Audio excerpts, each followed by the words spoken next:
अस्सलाम वालेकुम, मैं हूं इकरामुल्लाह जोया। मेरे साथ मौजूद हैं फैज़ान रिजवी साहब। इस वीलाग में हम मशरिक़ वुस्ता के हवाले से बात करेंगे। इस वक्त फैज़ान रिजवी साहब, मशरिक़ वुस्ता की क्या अपडेटेड सूरत हाल है, और साथ में अगर जंग बंदी के नुकात के हवाले से बात करें तो इस वक्त किस नुक्ते पर पहुंची हुई है और जंग बंदी का स्टेटस इस वक्त मौजूदा क्या है? अच्छा, जंग बंदी में आपको बता दूं, जो 20 नुकाती अमन मंसूबा है डोनाल्ड ट्रंप का, तो अभी तक जंग बंदी चौथे नुक्ते पर, और ये चौथा नुक्ता कैदियों के तबादले का है कि हमास की जमात की जानिब से जो मुर्दा कैदी हैं इसराइल के, वो इसराइल के हवाले किए जाएंगे, और उसके बदले में इसराइल की जानिब से जो फलस्तीनी मुर्दा कैदी हैं वो रिहा किए जाएंगे। आज इसराइल की जानिब से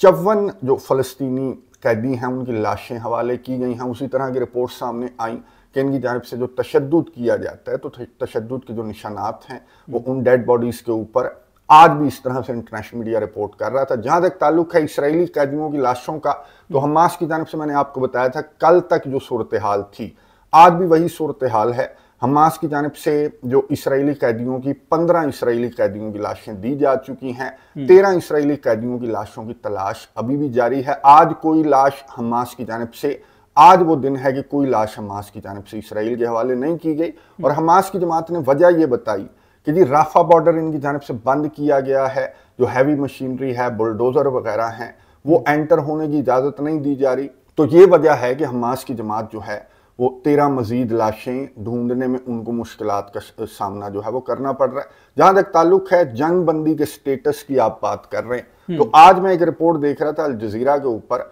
और गजा के मासूम फलस्तीनियों से अल जजीरा की जानिब से पूछा गया कि जी जंग बंदी का स्टेटस कैसा है, तो आप कोई तब्दीली गजा की पट्टी के अंदर महसूस कर रहे हैं? तो मासूम फलस्तीनियों ने, जो गजा के मासूम फलस्तीनी हैं, उनकी जानिब से जवाब दिया गया कि सिर्फ खबरों के अंदर हमें जंग बंदी जो है वो नजर आ रही है, ऑन ग्राउंड कोई खास तब्दीली गजा के मासूम फलस्तीनियों ने कहा कि नहीं है। ना ही इसराइल के हमले रुके हैं। आज भी इसराइल की जानिब से मैं आपको बता दूं कि येलो लाइन की खिलाफ वर्जी पर एक और जो गजा के मासूम फलस्तीनी है उसको शहीद कर दिया गया कि जी ये येलो लाइन की जानिब बढ़ने की कोशिश कर रहा था। तो तकरीबन 100 शहादतें गजा की पट्टी के अंदर रिपोर्ट हो चुकी हैं, ये जब से जंग बंदी को इम्प्लीमेंट करना स्टार्ट किया है। और राफा बॉर्डर भी बंद है, इमदाद भी नहीं पहुंच रही। आज आलमी अदालत की जानिब से, इंटरनेशनल कोर्ट ऑफ जस्टिस की जानिब से आज एक फैसला सामने आया, और आलमी अदालत ने इसराइल के हवाले से ये कहा कि इसराइल ये जो भूख है इसको हथियार के तौर पर इस्तेमाल कर रहा है, इवन के अब भी इस्तेमाल कर रहा है।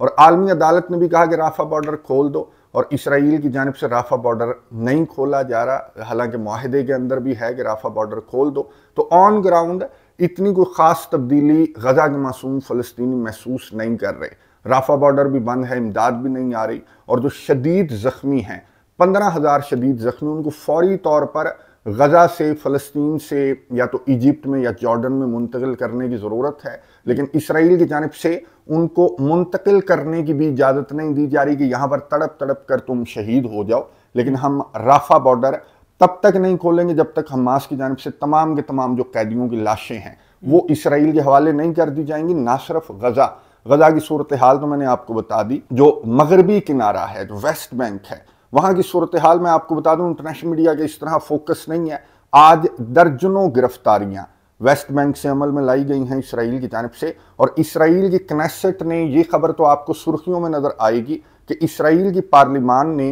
2 बिल मंजूर किए हैं। और ये बिल मैं आपको बता दूं कि वेस्ट बैंक पर कब्जे के ये बिल जो हैं वो इसराइल की पार्लिमान की जानिब से मंजूर किए गए हैं। इसराइल कब्जा करेगा, इसराइल वेस्ट बैंक पर कब्जा करेगा, मगरबी किनारे पर। और ये इनकी कनेसेट ने ये बिल जो है वो मंजूर भी कर लिए हैं। गजा की सूरत हाल मैंने आपको बता दी कि वो पूरा कब्जा है गजा के अंदर। तो अब ये वेस्ट बैंक के ऊपर भी फैज़ान रिजवी साहब, ये कब्जा करने की जब पार्लिमान ने अगर कह दिया है, बिल मंजूर कर लिया, और फ़लस्तीन की हालत तो हम पहले ही आप बता चुके हैं, तो इस सारी सूरत हाल में मुस्लिम ममालिक कहाँ पर हैं, और मीडिएटर जो है वो उसका किरदार कहाँ पे, आप क्या देख रहे हैं? अच्छा, मुसलमान ममालिक की जानिब से तो अभी तक जब हम वीडियो रिकॉर्ड कर रहे हैं तो कोई इस तरह का रद्द-ए-अमल सामने नहीं आया। एक आध मुल्क ने एक हल्का फुल्का सा जो मजम्मती बयान है, जो इन्होंने ऑलरेडी लिख कर रखा हुआ होता है, उसमें थोड़ी सी तब्दीली कर देते हैं कि वेस्ट बैंक पर कब्जे के बिल की मंजूरी पर हम मजम्मत करते हैं। तो ये एक आध मुल्क की जानिब से जारी किया गया। अमेरिका की जानिब से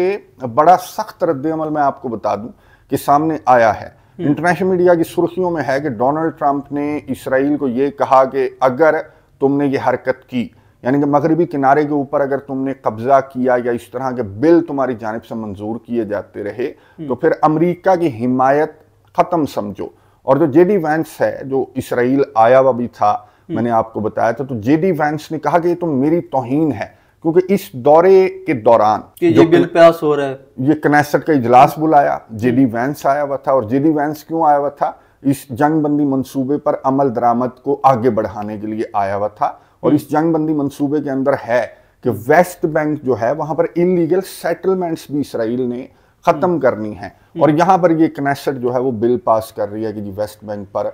कब्जा जो है वो किया जाएगा। तो जेडी वैंस का भी बड़ा सख्त रद्देमल सामने आया और जो अमेरिका के सदर हैं डोनाल्ड ट्रंप, उनका भी बड़ा सख्त रद्देमल आया। और फिर इस पर नेतन्याहू की जानिब से बड़ा सख्त रद्देमल सामने आया। नेतन्याहू ने कहा कि ये बहुत गलत हरकत की गई है हमारी पार्लियामान की जानिब से, और ये हमने नहीं किया, बल्कि ये ऑपोजिशन ये बिल लेकर आई थी और ऑपोजिशन ने इन बिल्स को मंजूर किया। हमारी हुकूमती पार्टी का इस बिल से, वेस्ट बैंक पर कब्जे से हमारी हुकूमती पार्टी का, नेतन्याहू ने कहा कोई ताल्लुक नहीं है। हालांकि मैं आपको बता दूं,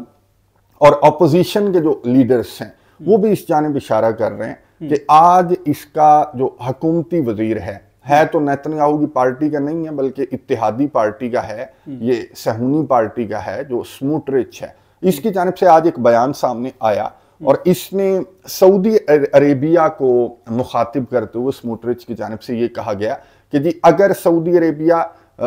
इसराइल के साथ ताल्लुकात नॉर्मलाइज करने के लिए ये शर्त सऊदी अरेबिया की जानिब से रखी जा रही है कि हम जो है वो मसले फ़लस्तीन को हल करें या फिर 2 स्टेट सोल्यूशन हो, तो फिर जाने दो, थैंक यू वेरी मच, हमें आपकी नॉर्मलाइजेशन, आपके साथ ताल्लुकात हमें नहीं चाहिए, जाएं अपने ऊंटों पर सफ़र करते रहें। अब ये बड़ा तौहीन आमेज़ बयान जो है वो मैंने आपको बताया कि इसराइल के अपने वजीर जो फाइनेंस मिनिस्टर है इसकी जानिब से बयान दिया गया और सऊदी अरेबिया के खिलाफ ये बयान दिया गया। और उस वक्त में ये बयान दिया गया ये स्मोट्रिच की जानिब से कि जब मैंने आपको बताया था कि सऊदी जो वली अहद हैं वो अमेरिका के दौरे की तैयारी कर रहे हैं और बड़ा इंपॉर्टेंट दौरा है इसराइल के साथ ताल्लुकात की नॉर्मलाइजेशन को लेकर। डोनाल्ड ट्रंप बड़ा जोर लगा रहा है कि मोहम्मद बिन सलमान आए तो उनको मैं दिखाऊं, अच्छी अच्छी चीजें दिखाऊं कि देखो मसले फ़लस्तीन हल हो गया और मैं तुम्हारी मजीद शराइत भी मंजूर करूंगा, तो इसराइल के साथ ताल्लुकात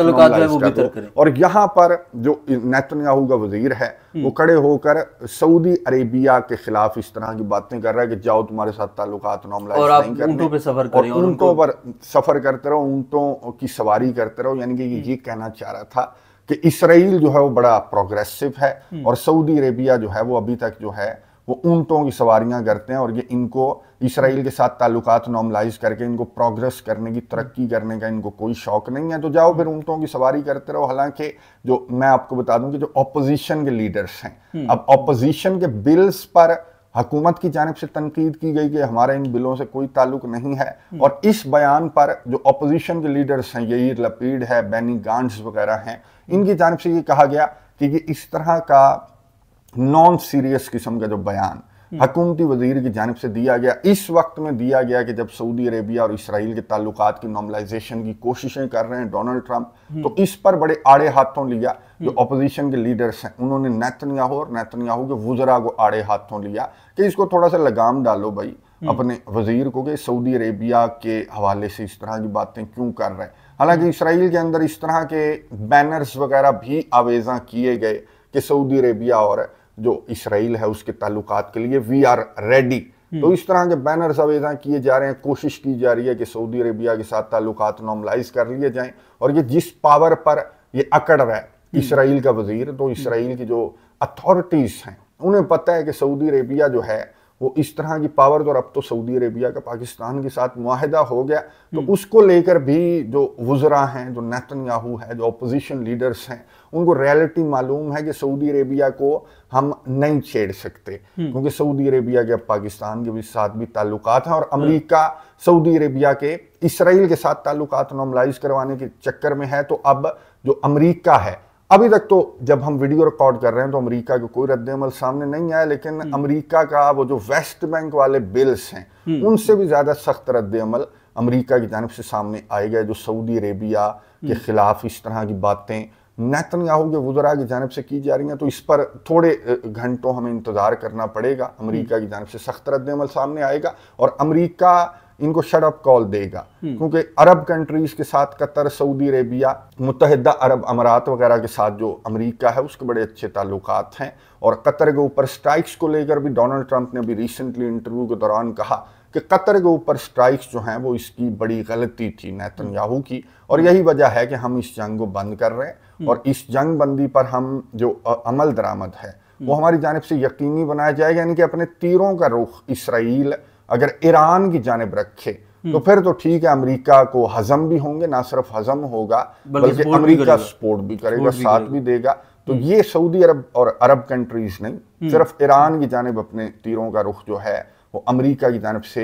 इसराइल को कहा गया है कि वहां अपने तीरों का रुख रखो और यहाँ पर हमारी डिप्लोमेसी और ये जो नॉर्मलाइजेशन के चक्कर हैं, और कतर वाला जो है वो उनको हजम नहीं हुआ और वो इनको कतर के बजाय जो है वो बिल्कुल बिल्कुल इनको खराब करने की कोशिश ना करो, डोनाल्ड ट्रंप की जानिब से कहा गया है। फैजान रिजवी साहब, ये जो सिचुएशन आप बता रहे हैं, इस सिचुएशन पे दीगर इस्लामी ममालिक भी तो हैं, बड़े जो है वो कहते हैं कि हम लोग फ्रंट पे हैं और इस्लामी ममालिक की सरबराही भी कुछ दावे करते हैं, लेकिन वो कहाँ पे हैं, उनका कोई किरदार नज़र नहीं आ रहा। अच्छा, इस्लामी ममालिक वो कहते हैं कि इनकी दौड़ जो है ना वो वाइट हाउस तक है। ठीक है, ये बैकडोर जो भी इन्होंने अपनी कोई चीज़ इम्प्लीमेंट करवानी हो तो इन्हें पता है कि डोरें किसके हाथ में हैं, कहाँ पर राबता करना है और किससे अपने जो मुतालबात हैं वो किसके सामने जाकर पेश करने हैं। तो ये सारे अमेरिका से राब्ता करते हैं, वाइट हाउस से राब्ता करते हैं, डोनाल्ड ट्रंप को मशवरा देते हैं कि जी यूं नहीं यूं होना चाहिए, हम ये समझते हैं, तो आप बराए मेहरबानी नेतन्याहू को समझाएं। तो डायरेक्ट तो इनकी जानिब से वेस्ट बैंक पर कब्जे को लेकर जो बिल्स मंजूर किए गए, तो इंटरनेशनल मीडिया तो भरा पड़ा होना चाहिए था इस वक्त। पाकिस्तान, सऊदी अरेबिया, तुर्किया वगैरह, ये जितने भी मीडिएटर्स हैं, जितनी भी पार्टियां वहां पर तालियां बजा रही थी, तो इनके बयानात अब तक सामने आ जाने चाहिए थे कि भाई वेस्ट बैंक पर कब्जे का बिल इनकी जानिब से मंजूर किया गया। और शोर ये मचा रहे हैं कि जी हमास की जमात की जानिब से जंग बंदी मुआहदे की खिलाफ वर्जियां की जा रही हैं, क्योंकि हमास की जमात लाशें नहीं दे रही। अब वो लाशें कैसे देंगे? जो राफा बॉर्डर है वो भी बंद कर रखा है, उस पर भी मुसलमान ममालिक खामोश हैं। तो मुसलमान ममालिक की जानिब से कोई रद्द-ए-अमल सामने नहीं आया, सिवाय मैंने आपको बताया था कि मुट्ठी भर कंट्रीज हैं इंक्लूडिंग ईरान, इनकी जानिब से मजम्मती बयानात सामने आ रहे हैं। बाकी ये तो मजम्मती बयानात से भी गए सारे मुसलमान ममालिक। फैजान रिजवी साहब, आप ईरान की बात कर रहे हैं। हालिया ईरान में एक हाई ऑफिशियल की बेटी की जो वीडियो है वो वायरल हो रही है। उस वीडियो को वायरल करने के पीछे किसके हाथ हैं और उससे वो मकासद क्या हासिल करना चाह रहे हैं इस वीडियो के जरिए? अच्छा, अली शमखानी जो है, इनका नाम सुर्खियों में आया गुज़िश्ता महीनों जब इसराइल की जानिब से ईरान पर हमला किया गया। तो इसराइल ने कहा कि हमने IRGC के चीफ को, ईरान के आर्मी चीफ को और अली शमखानी का भी नाम इसराइल की जानिब से लिया गया था कि हमने इनको सक्सेसफुली टारगेट कर दिया। अली शमखानी जो हैं, इनकी जानिब से ये पॉलिटिकल एडवाइज़र हैं, जो आयतुल्लाह अली खामनाई हैं, ईरान के सुप्रीम लीडर। आजकल ये पॉलिटिकल एडवाइज़र हैं इनके, वरना माजी में अली शमखानी जो है, मैं आपको बता दूं कि सुप्रीम जो कौंसिल है ईरान की, सुप्रीम सिक्योरिटी कौंसिल, उसके ये सेक्रेटरी हुआ करते थे अली शमखानी। तो अली शमखानी की जानिब से सोशल मीडिया के ऊपर लिखा गया था, जब इसराइल ने दावा किया कि हमने अली शमखानी को टारगेट किया है, तो सोशल मीडिया के ऊपर इन्होंने थोड़ी सी सख्त ज़बान इस्तेमाल की अली शमखानी ने, और ये लिखा कि ओ भाई इधर देखो, मैं इधर हूँ, मैं जिंदा हूँ। तो अली शमखानी ने ये जो वीडियो जिसका आप जिक्र कर रहे हैं, तो अली शमखानी ने इस पर भी इसी तरह से रिएक्ट किया सोशल मीडिया के ऊपर। सेम वही मैसेज अली शमखानी की जानिब से लिखा गया कि इधर देखो, मैं इधर हूँ। अब ये अली शमखानी क्यों लिख रहे थे, मैं आपको साथ साथ वीडियो दिखाता रहता हूँ ताकि आपको जो है व्यूवर्स को समझ आए कि जो शादी की वीडियो है ये लास्ट ईयर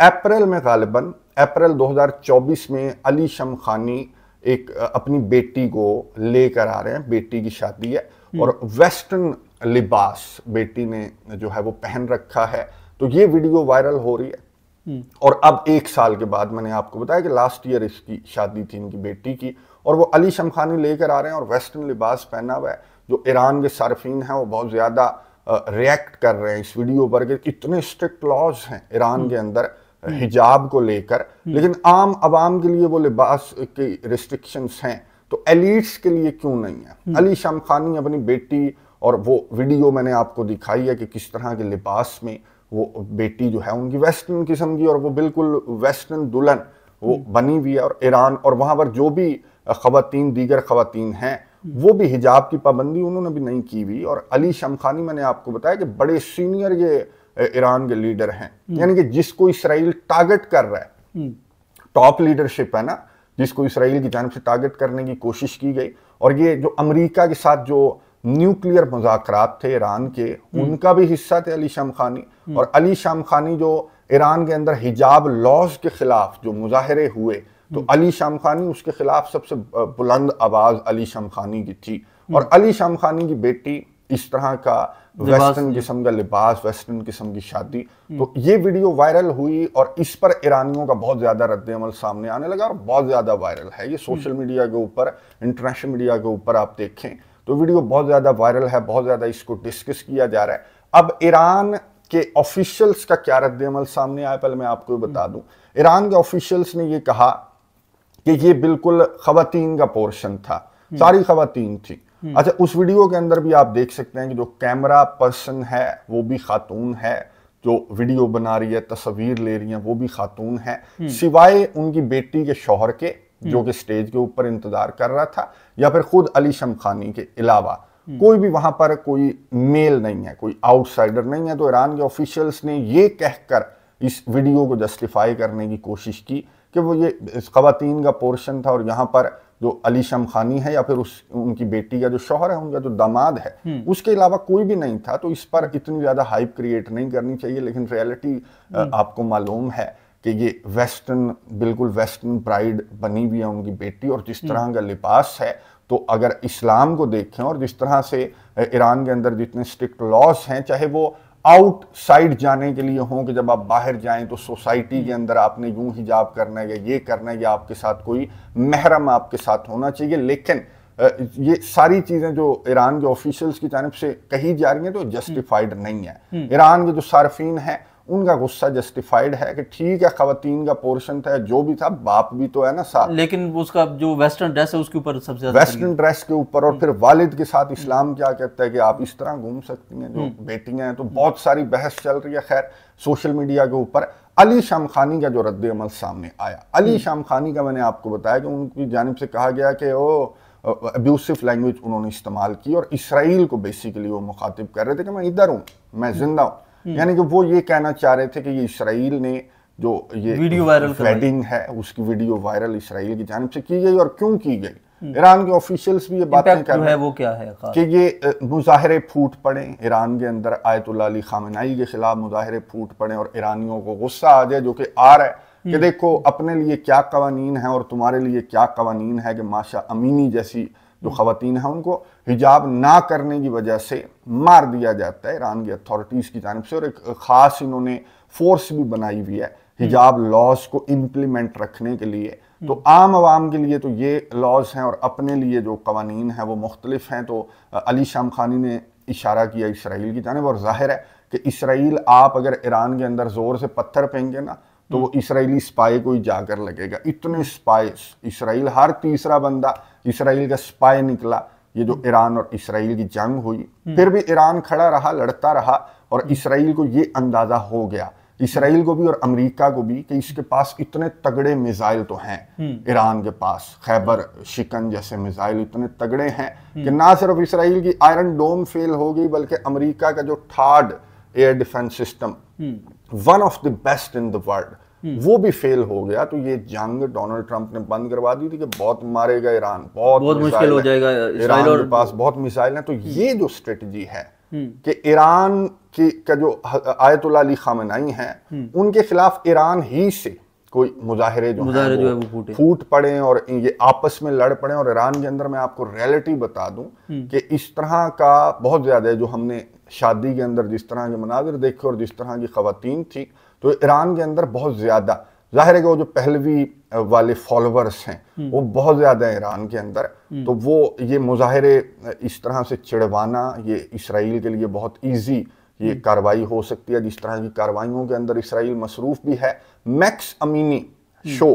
एक आता है यूट्यूब के ऊपर, आप सर्च भी कर सकते हैं, मैक्स अमीनी, ये स्टैंड अप कॉमेडियन है और ये ईरानी है। और इसका शो जो देखते हैं अमेरिका के अंदर, दुनिया के दीगर यूरोपियन कंट्रीज के अंदर, तो इसके शो के अंदर जो ऑडियंस होती है तो वो ईरानी है, 80% ईरानी ऑडियंस होती है। तो आप वो मैक्स अमीनी शो देख लें, उसके अंदर जो ऑडियंस है उनके लिबास देख लें, बल्कि मैक्स अमीनी जिस तरह के जोक्स करता है स्टैंड अप कॉमेडी के दौरान, तो वो उन जोक्स का लेवल देख लें। तो ये वो वाले जो ईरान के अंदर जो पहलवी के फॉलोअर्स हैं, वो आयतुल्ला अली खामेनाई रजीम के खिलाफ जो है वो इसराइल ये चाहता है कि उठ खड़े हों। फिर वो जो पहलवी है वो भी, जो रिजा पहलवी है, वो भी वीडियो पैगामात जो है वो जारी करता रहता है कि जी उठ खड़े हो, वक्त आ गया, आज़ादी मिलेगी, यूं होगा वो होगा। तो ये अब इन्हें ये पता लग गया कि इस स्ट्रेटजी के थ्रू तो नहीं, मिसाइल मारकर तो नहीं हम कुछ कर सके ईरान का, तो इस स्ट्रेटजी से हम मदाखलत करके मुजाहरे वगैरह ईरान के अंदर छिड़वा कर हम ईरान के खिलाफ कार्रवाई कर सकते हैं। To cut the story short, अब इनका अगला टारगेट जो है वो ईरान है, और ईरान को इन्होंने इस तरह से पहले वीक करेंगे, कमज़ोर करेंगे मुजाहरे। अगर ईरान के अंदर ये छिड़वाने में कामयाब हो जाते हैं तो फिर ये अगली कार्रवाई भी इनकी जानिब से की जा सकती है। फैज़ान रिजवी साहब, आपका बहुत शुक्रिया। व्यूअर्स, हमने इस वीलॉग में खुसूसी तौर पर मछली के वस्ता के हवाले से बात की, और इस तफसीली वीलॉग जो है उसको आपको कैसा लगा ज़रूर कमेंट्स के ज़रिए हमें आगाह कीजिएगा। अल्लाह ने के बाद।